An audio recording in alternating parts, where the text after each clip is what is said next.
এতগুলো সিনেমা একসাথে মুক্তি পাচ্ছে, আমাদের তো হল সংখ্যা কম, সেক্ষেত্রে আসলে ব্যবসায়িক ক্ষতির কোনো সম্ভাবনা আছে কিনা আপনার কাছে মনে হয়? সেই ক্ষেত্রে অবশ্যই ব্যবসায়িক ক্ষতির সম্ভাবনা আছে, কারণ ঈদ এলে একটা কম্পিটিশন শুরু হয়ে যায়, কারণ প্রত্যেকেই মনে করে যে আমার সিনেমাটা অনেক ভালো, আমার সিনেমাটা দেখবে।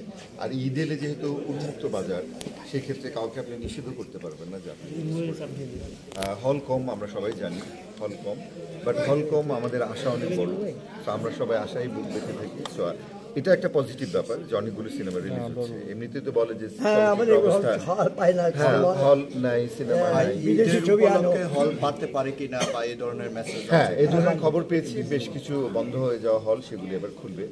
আর মানে যেহেতু অনেকগুলো সিনেমা রিলিজ হচ্ছে, তো আমার মনে হয় যে সবাইকে যদি একটা সুযোগ দেওয়া হয় সমভাবে, তাহলে মানে কার সিনেমাটা ভালো, কোন সিনেমাটা দর্শক দেখতে চায় সেটা বেরিয়ে আসবে। অবশ্যই অবশ্যই, সেটা তো আমি প্রথমেই বলেছি। আসলে যে কোনো একটা বাংলা সিনেমা চলা মানে হচ্ছে আমার সিনেমা চলা, আমার কাছে এটাই মনে হয়। বাট এখনো রিলিজ হয়নি গানশীল জ্যাম। তো এই ঈদে আহারে জীবন আসছে, আমি দর্শকদেরকে সবাইকে অনুরোধ করবো আপনারা হলে গিয়ে আহারে জীবন অবশ্যই দেখবেন। সেই সাথে এবার ঈদে আরো অনেকগুলি সিনেমা রিলিজ হচ্ছে, আমি চাই প্রত্যেকটা সিনেমা আপনারা হলে বা একটু যদি ছোট্ট ভাইয়ের কাছে আসি যে ঈদে প্রেক্ষাগৃহের ছবি জীবন রিলিজ পেতে যাচ্ছে। ছোট্টু ভাই আমার অত্যন্ত প্রিয় এবং কাছের একজন পরিচালক।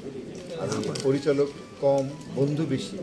আমি মনে করি ছোট্টু ভাই আমার একজন বন্ধু, কারণ প্রথম দিন থেকে ছোট্টু ভাই সাথে